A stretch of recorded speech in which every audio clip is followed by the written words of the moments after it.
Welcome to class number 9। আজকে আমরা শিখব সিএসএস এর কিছু স্পেশাল স্টেট অফ ক্লাসের ব্যাপারে।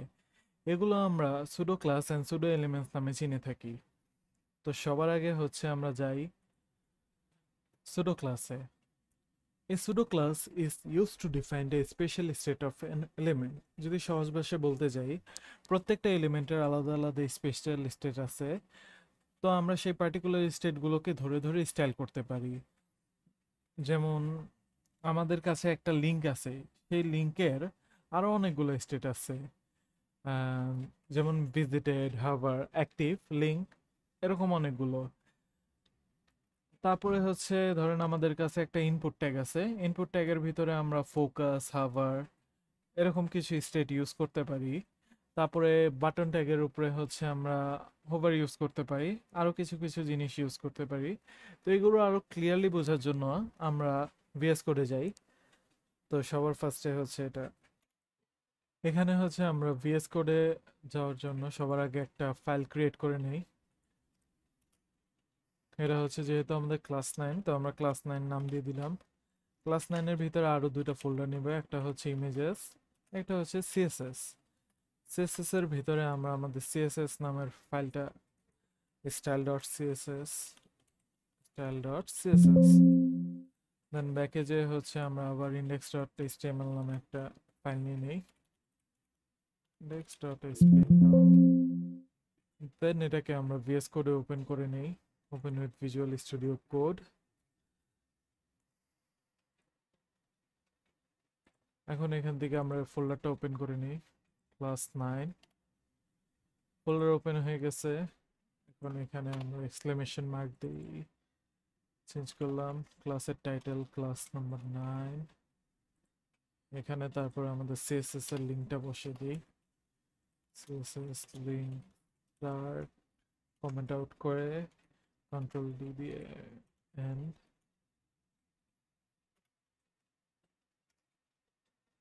style.css।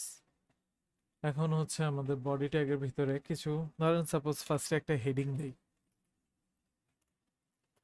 Heading 1 pseudo class and pseudo elements, pseudo classes and pseudo elements। তারপরে একটা প্যারাগ্রাফ ট্যাগ নেই, প্যারাগ্রাফ ট্যাগের ভিতরে ধরেন লরেম 50। তো এটা হচ্ছে আমাদের এক্সট্রা স্পেস নিয়ে নিছে, এক্সট্রা স্পেস নিয়ে একটা হরিজন্টাল বার চলে আসছে। তো আমরা এটা ঠিক করার জন্য একটা জিনিস করতে পারি, অল্টার জেড যদি আমরা প্রেস করি, এটা ওয়ার্ডটা একবারে সুন্দরভাবে একটা পেজের মধ্যে চলে আসবে, আর কি হরিজন্টাল বারটা আসবে না এখানে। তারপরে আমরা একটা অ্যানকোড ট্যাগ নেই, আমরা সবাই জানি অ্যানকোড ট্যাগকে আমরা লিঙ্ক হিসাবে কাজে লাগাতে পারি। এখানে যদি href অ্যাট্রিবিউটে আমরা কোনো কিছু লিঙ্ক এনে দিয়ে দেই, তো সেটা কাজ করবে। ধরেন আমি লিঙ্কের জায়গায় www.google.com দিয়ে দিলাম, এখানে আমি লিখে দিলাম গুগল। তারপরে এখন আমি হচ্ছে স্টাইল ট্যাগের ভিতরে চলে যাই, সরি, স্টাইলের ফাইলের ভিতরে চলে যাই। তো এখানে আসার পরে আমরা যদি এটাকে রান করি, রান করলে দেখতে পাই গুগল নামের আমাদের অ্যানকোড ট্যাগটা চলে আসছে। এখন এটাকে ক্লিক করলে এটা ভিজিটেড হয়ে যাবে, তো আমি এখন ক্লিক করলাম না। সবার ফার্স্টে স্টাইলে আসি, দেখেন এখানে একটা আন্ডারলাইন দেখাইতেছে, এটাকে যদি আমি রিমুভ করতে চাই, তো সবার ফার্স্টে আমি এখানে এই ট্যাগটাকে কল করি, অ্যানকোড ট্যাগ কল করার পর সেকেন্ড ব্র্যাকেট, এখানে আমি দিয়ে দিই টেক্সট ডেকোরেশন নান। দেখেন আমাদের আন্ডারলাইনটা চলে গেছে। তারপরে আমি আসি আমাদের অ্যানকোড ট্যাগে, আবার আসি, এই অ্যানকোড ট্যাগটাকে আমি একটা ক্লাস দিয়ে দিই। ক্লাসটা কেন দিব? যাতে ক্লাস ধরে ধরে আমি কাজ করতে পারি। এখন এই ক্লাসটাকে ধরে ধরেন ডট প্রাইমারি। এখন যদি আমি সুডো ক্লাসগুলোকে ইউজ করতে যাই, তো আমাদের সুডো ক্লাস আর সুডো এলিমেন্টসের ব্যাপারে একটা জিনিস জানতে হবে, যে সুডো ক্লাসের ভিতরে আমরা সিঙ্গেল ক্লোন ইউজ করি, আর সুডো এলিমেন্টসের ভিতরে আমরা ডাবল ক্লোন ইউজ করি। তো সবার ফার্স্টে আমি লিঙ্কটাকে হচ্ছে কালার চেঞ্জ করি। তো লিঙ্কটার কালার আমি ধরেন দিয়ে দেই কালার সাজেশন আসছে, হোয়াইট দিয়ে দিছে, হোয়াইট তো দেখা যাবে না, গ্রিন দিয়ে দিই। এখন এটা গ্রিন কালার হয়ে গেছে। দেন তারপরে আমি যদি চাই এটাকে ভিজিটেড অবস্থা, দেখেন ভিজিটেড শো করতেছে। তো এই ভিজিটেডটাকে যদি আমরা যখন আমরা লিঙ্ক ভিজিট করব, এটার কালার হয়ে যাবে হচ্ছে অরেঞ্জ। তো ভিজিটেড অবস্থায় এটা অরেঞ্জ দেখাবে। তো এটা ভিজিট হয়েছে কিনা আমরা কিভাবে বুঝতে পারবো? তো ভিজিট করার আগে একটা জিনিস বলে দেই। এটা দেখেন, এটা হচ্ছে আমাদের মেন একটা ব্রাউজ ফাইল। তো এটার মধ্যে আমাদের একটা অ্যাকাউন্ট লগ ইন আছে অলরেডি। তো আমরা যখন ভিজিট করব, আমাদের সার্ভার কি করবে, এটা ডাটাটা নিয়ে নিবে। তো একবার যদি ডাটা নিয়ে নেয়, তো এটা আমরা যতবারই রিলোড করব বা যা করব, এটা গ্রিন অবস্থায় ফিরে আসবে না। তো আমি এখন ক্লিক করতেছি। আচ্ছা, ক্যান নট গেট। এখানে আমি www.google.com ধরতে পারতেছে না, এটা আপাতত আমি ফাঁকাই রাখি।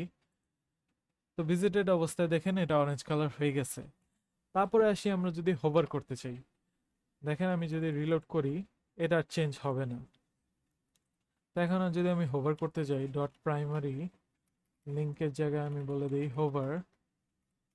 হোভারের ভিতরে আমি কালার দিলাম, কালার রেড। দেন হচ্ছে একটা ব্যাকগ্রাউন্ড কালার দেই, ব্যাকগ্রাউন্ড কালার দিলাম হচ্ছে ব্ল্যাক। এখন যদি আমি হোভার করি, দেখেন কালারটা এটা রেড হয়ে যাইতেছে, ব্যাকগ্রাউন্ড কালার ব্ল্যাক হয়ে যাইতেছে। তারপরে আমি যদি এটার মধ্যে কিছু প্যাডিং দিয়ে দিই, প্যাডিং 20 পিক্সেল, দেখেন 20 পিক্সেল প্যাডিং হয়ে গেছে। 20 পিক্সেল না দিয়ে 5 পিক্সেল দেই, সরি 50 হয়ে গেছে। 5 পিক্সেল, 5 পিক্সেলের একটা প্যাডিং হয়ে গেল। তারপরে আমরা হোভার টোভার করে ফেলছি। এখন যদি আমরা চাই করতে পারি, যদি চাই এখানে একটা অ্যাক্টিভ অ্যাক্টিভ ক্লাস দিতে পারি। তো অ্যাক্টিভটা দেওয়ার পরে হচ্ছে অ্যাক্টিভটা কি কাজ করবে, অ্যাক্টিভটার মধ্যে যদি আমরা একটা কালার দিয়ে দিই, কালার সাপোজ ব্ল্যাক। দেন হচ্ছে আমরা এটার মধ্যে একটা ব্যাকগ্রাউন্ড কালার দিই, ব্যাকগ্রাউন্ড কালার হোয়াইট। আচ্ছা, হোয়াইটই থাকুক। দেন হচ্ছে আমরা একটা বর্ডার দিয়ে দিই, বর্ডার 4 পিক্সেল সলিড গ্রিন। এখন যদি আমরা যাই ক্লিক করি, দেখেন ক্লিক করলে একটা 4 পিক্সেলের বর্ডার আসতেছে, গ্রিন কালার হইতেছে, আমাদের টেক্সটটা ব্যাক কালার হয়ে যাইতেছে, আর আমাদের ব্যাকগ্রাউন্ড হোয়াইট কালার হইতেছে। তো এইভাবে হচ্ছে আমরা একটা বাটনকে অ্যাক্টিভ করতে পারি ক্লিক করার টাইমে। যেহেতু এটা ভিজিটেড, এটা অল টাইম অরেঞ্জ কালার থাকবে। তো আশা করি আমরা এই পর্যন্ত বুঝতে পারছি। দেন হচ্ছে আমাদের সুডো ক্লাসের ভিতরে আরো কিছুই আছে, চলেন আমরা দেখে আসি। মানে এখানে আমরা দেখতে পারি ফার্স্ট চাইল্ড নামের একটা ক্লাস আছে, লাস্ট চাইল্ড নামের একটা ক্লাস আছে, এনএচ চাইল্ড একটা ক্লাস আছে। তো এই ক্লাসগুলোরই আমরা এখন ট্রাই করে দেখি। ফার্স্টে আমরা index.html এ যাই। ধরেন আমরা ফার্স্ট চাইল্ড যদি দেখতে চাই, তো তার আগে একটা লিস্ট এলিমেন্ট দেই। তো এখানে আমরা ফার্স্ট চাইল্ডকে দেখার জন্য সবার ফার্স্টে ধরেন ইউএল নিয়ে নিই, ইউএল গ্রেটার লাই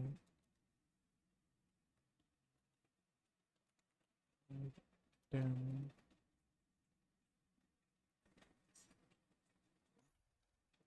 ডলার্স।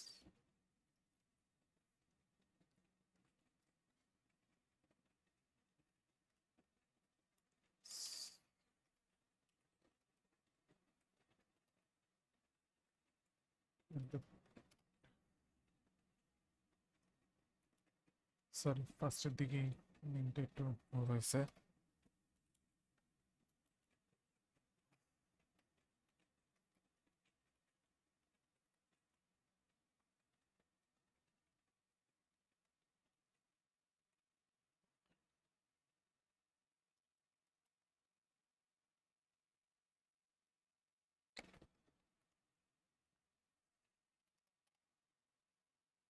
এখানে আমাদের 10টা আইটেম হয়ে গেছে। তো অবশ্যই আমরা যখন ফার্স্ট চাইল্ড ইউজ করব, আমাদের অবশ্যই মেন যে এলিমেন্টটা আমরা চাইতেছি যে শো করবে, সেটাকে আমাদের উল্লেখ করতে হবে। শুধু ইউএল বলতে কাজ করবে না আমাদের ফার্স্ট চাইল্ড, আমাদের সাথে এলআইটাও বলতে হবে। তো আমরা চলেন সিএসএস এর ভিতরে যাই। এখানে আমরা বলি UL LI first child bracket. এখানে ফার্স্ট চাইল্ডের যদি আমি কালার রেড করে দিই, দেখেন ফার্স্ট চাইল্ডটা কালার রেড হয়ে গেছে। আমি কালার না দিয়ে এটাকে ব্যাকগ্রাউন্ড কালার হিসাবে কল করি। দেখেন ব্যাকগ্রাউন্ড কালার রেড হয়ে গেছে। তো এটা যদি বলি আমি আরেকটা ইউএল হিসাবে নিয়ে, সাপোজ ধরেন এলএলআই আইটেম টাইপ টু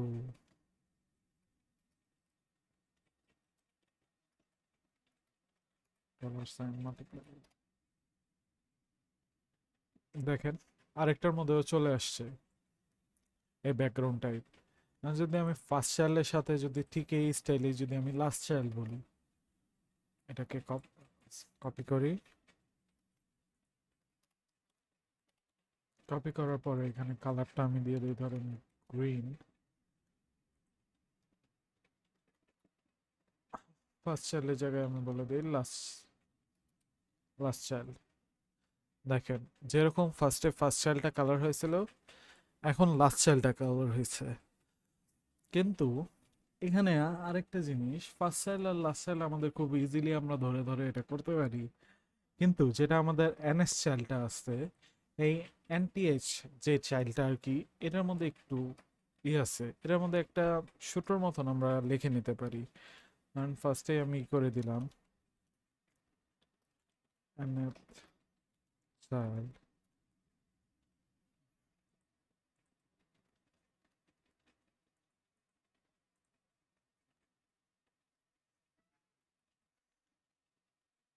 একটা এ এন প্লাস বি, এই ফরম্যাটে চলে। যেমন এটা আমাদের হচ্ছে মেন ভ্যালুটা থাকবে, দেন আমি এটাকে সাথে প্লাস ভি যদি আমি অ্যাড করতে চাই, তো তখন এর সাথে যেটা হবে সেটা অ্যাড হবে। তো ফার্স্টে যদি আমি এখানে দেখতে যাই, যেমন এখানে আমরা হচ্ছে পেস্ট করি সেটা ট্যাব।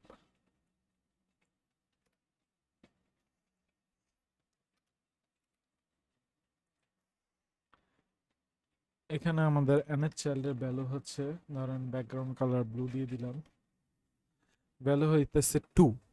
তো এটা আমাদের যতগুলো 2 নাম্বার আইটেম আছে সেটা ধরবে, এটা আমাদের এর ভ্যালুটা আর কি বলতেছে। কিন্তু এই সেম এরিয়ায় যদি আমি বলি 2n, তো এটা আমাদের যতগুলো ইভেন নাম্বার আছে ইভেনগুলোকে ধরবে। ধরেন আমি ফার্স্টের এই দুইটাকে করে দেই, কমেন্ট আউট করে দেই, তাহলে আমাদের দেখতে আর বুঝতে সুবিধা হবে। 2n এটা হচ্ছে আমাদের ইভেন নাম্বার, মানে আমাদের 0 থেকে ধরতেছে, যেহেতু আমাদের সিএসএস এর ভিতরে আর কি 1 হচ্ছে প্রাইমারি নাম্বার, 1 থেকেই শুরু হবে। কিন্তু এখানে ও ব্যাকগ্রাউন্ডে একটা 0-র এরিয়া নিয়ে নিছে। ঠিক এই এরিয়ায় যদি আমি আবার বলে দিই ওকে জাস্ট একটা +1,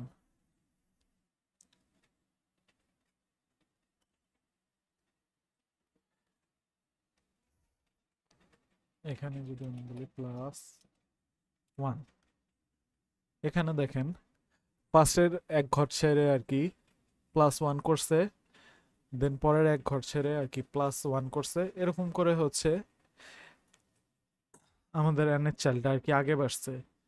তো এটা দিয়ে হচ্ছে আমরা যদি আমাদের আর কি টেবিল ক্রিয়েট করার টাইমে, আমরা ফার্স্টে ইসের মধ্যে টেবিল শিখছি না, তো টেবিল ক্রিয়েট করার টাইমে যদি আমরা মাল্টিপল এরিয়াকে একসাথে কালার দিতে চাই, যেমন ধরেন আমি ব্লুর জায়গায় যদি বলে দিই গ্রে, যেমন আমাদের মার্কশিটের মধ্যে আমাদের কালারগুলো এরকম ভাবে থাকতো।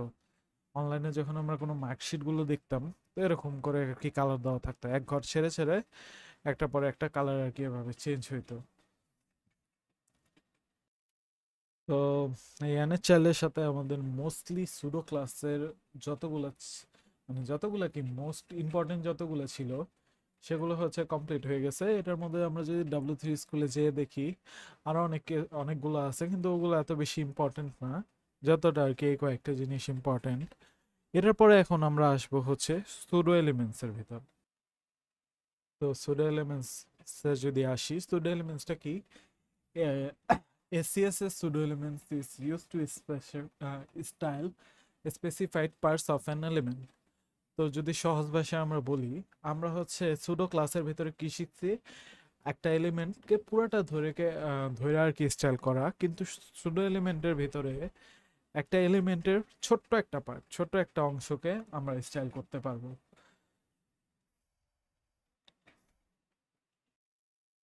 তো এখানে আমরা কিছু দেখতে পাইতেছি, first letter, first line, before and after. তো এটাকে যদি আমরা গিয়ে হচ্ছে VS কোডে দেখি, তো এখানে যদি আমরা আসি, ফার্স্টে যদি ফার্স্ট লেটারের কথা বলি, ফার্স্ট লেটারের মধ্যে ধরেন আমরা হচ্ছে আমাদের যে হেডিং ট্যাগটা আছে এটার ফার্স্ট লেটারকেই ধরি। তো এখানে আমি হেডিং 1 কে কল করি, কল করার পরে এখানে আমি ডাবল ক্লোন দেই। এটার মধ্যে জাস্ট ডাবল ক্লোনের ফার্স্ট লেটারটাকে কল করি। ডাবল ক্লোন আর সিঙ্গেল ক্লোনেরই তফাৎ সুডো এলিমেন্ট আর সুডো ক্লাসের ভিতরে। সুডো এলিমেন্ট যে সিঙ্গেল কোনো আর কি এলিমেন্টকে আর কি ধরবে, আর সুডো ক্লাস হচ্ছে পুরা ক্লাসটাকে আর কি, মানে কোনো পুরা এলিমেন্টটাকে আর কি ধরে নেবে। ধরেন আমি হচ্ছে এটা কালার বলতেছি হচ্ছে রেড। তো দেখেন আমাদের ফার্স্টের যে ইটা আছে, পিটা আছে, ফার্স্ট লেটারে কালারটা চেঞ্জ হয়ে গেছে। এখন যদি আমি এটার ফন্ট সাইজ আর কি চেঞ্জ করি, ফন্ট সাইজ 20 পিক্সেল, না ছোট হয়ে যাবে, ধরেন 100 পিক্সেল, বড় হয়ে গেছে বেশি, 50 পিক্সেল উড বি পারফেক্ট। হ্যাঁ, 50 পিক্সেল ঠিক আছে। এখন যদি এটাকে আমি যদি স্পেশালি আবার ব্যাকগ্রাউন্ড কালার দিতে চাই, background colour black, background colour black হয়ে গেছে। তো এইভাবে করে আমরা ফার্স্ট লেটারটাকে আর কি ধরতে পারি। ঠিক এরকম করে যদি আমি বলি ফার্স্ট লাইনকে, H1 এর জায়গায় আমি বলি প্যারাগ্রাফ ট্যাগের first line, first line, first লাইনকে কল করার পরে আমি যদি বলি হচ্ছে কালার, কালার রেড, দেখেন ফার্স্ট লাইনে কালার রেড হয়েছে। এখন একটা জিনিস খেয়াল করতে পারি, ফার্স্ট লাইনে, সরি, ফার্স্ট লাইন যত বড় হবে কালার ওইভাবে আর কি চেঞ্জ হইতে থাকবে। তো আমাদের এটা পুরোটা ফার্স্ট লাইনকেই আর কি ধরতেছে। দেন আমি যদি ওকে একটা ব্যাকগ্রাউন্ড কালার বলি, ব্যাকগ্রাউন্ড কালার মিক্স, দেখেন একটা ব্যাকগ্রাউন্ড কালার বসে পড়ছে। তারপরে বিফোর এন্ড আফটার যাওয়ার আগে আমরা চাইলে হচ্ছে একটা সিলেকশন নামেরও হচ্ছে এলিমেন্ট ইউজ করতে পারি। ধরেন সিলেকশন, সিলেকশনকে বলে হচ্ছে আমরা কালার বলতেছি green yellow, background colour black. এখন দেখেন আমরা যখনই কোনোটাকে সিলেক্ট করব আমাদের কালার গ্রিন ইয়েলো হইতেছে আর ব্যাকগ্রাউন্ড কালার ব্ল্যাক হয়ে যাইতেছে। তো এইভাবে চাইলে হচ্ছে আমরা সিলেকশনে আর কি কালার টালার ইউজ করতে পারি। এখন বিফোর অ্যান্ড আফটারটা কি?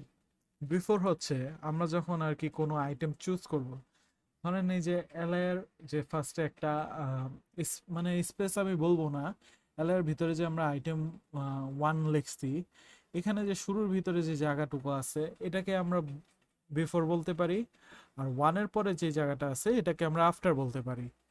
তো এই বিফোর আফটারকে আমরা কিভাবে ধরে কাজ করব, তো সেটা দেখি। তো এখানে আমরা বিফোর অ্যান্ড আফটার এটাকে কমেন্ট আউট করে নেই।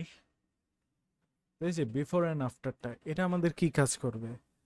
তো এখানে আমরা যদি সহজ ভাষায় বলতে যাই, আমরা যখন ফেসবুক বা হচ্ছে যে কোনো ফর্ম টর্ম ফিল করতে গেলে ওইখানে আমরা দেখি যে কিছু পার্ট আর কি বলে দেয় যে এগুলো ফিল করতেই হবে, মানে এগুলো রিকোয়ার্ড পার্ট। তো সেগুলোর ক্ষেত্রে হচ্ছে বিফোর আফটার আর কি ম্যাক্সিমাম ইউজ করা হয়। তো আমরাও যদি চাই, ধরেন হচ্ছে আমি এখানে চাই যে পি, পিটা কি আমাদের হেডিং 1-এ আছে। তো H1-কে আমি কল করে আমাদের ফার্স্টে বিফোর কল করলাম। এখানে আমি যদি বলি কন্টেন্ট, দেখেন কন্টেন্ট হ্যালো, দেখেন আমাদের ফার্স্টে কন্টেন্ট হ্যালো চলে আসছে না। এটা যদি আমি আবার ছোট করতে চাই, তখন আমি ফন্ট সাইজ বলে দিব 5 পিক্সেল।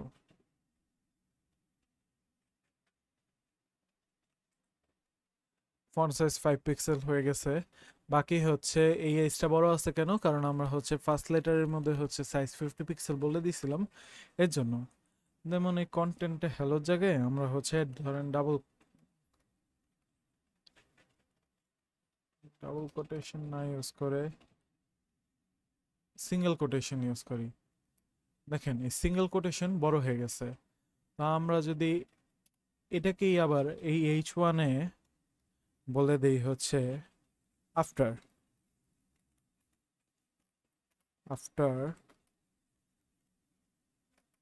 এখানে কন্টেন্ট, মানে আমি একটা কন্টেন্টের কালার দিয়ে দিই রেড, কালার রেড হয়ে গেছে। এটা যদি আবার আমি বলি ব্যাকগ্রাউন্ড কালার ব্ল্যাক, দেখেন ফার্স্টেরটা যেরকম আছে পরেরটাও সেরকম হয়ে গেছে। এভাবে করে আমরা হচ্ছে বিফোর আফটার দিতে পারি। তারপরে যদি আমি কন্টেন্টে এটা না দিয়ে হচ্ছে যদি একটা স্টার সাইন দেই, দেখেন স্টার বসে পড়ছে না? ঠিক এরকমটাই তো আমরা দেখি। সাপোজ এখানে হচ্ছে আমরা HTML এ যাওয়ার পরে এখানে একটা ইনপুট ট্যাগ নিয়ে আসি, ইনপুট ট্যাগস,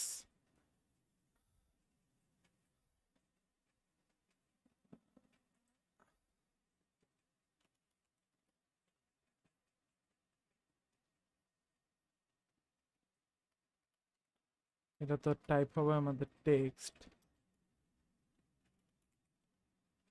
নেম হবে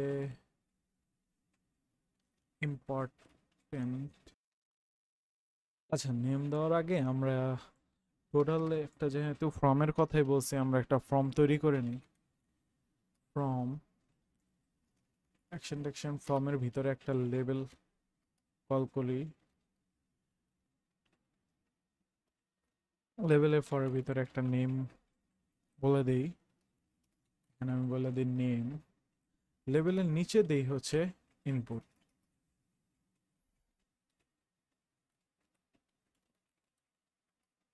সাজেস্ট করতেছিল টেক্সট পর্যন্ত আমি সাজেস্ট, আইডি নেম এত কিছু আমাদের লাগবে না। দেন আমরা যদি এটাকে একটা সাবমিট বাটনও বানাইতে চাই, সরি বাটন,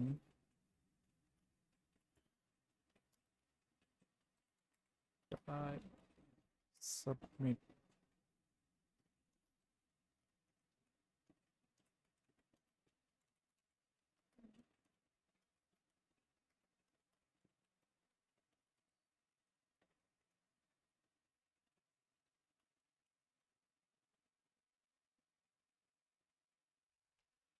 এটা আমাদের একটা বাটন হয়ে যাবে ক্লিকেবল। এখন যদি আমি চাই এই নেম আইটেমটা হবে আমাদের হচ্ছে রিকোয়ার্ড, তো এখানে আমি একটা হচ্ছে সিম্পল একটা ক্লাস দিয়ে দিব রিকোয়ার্ড নামের।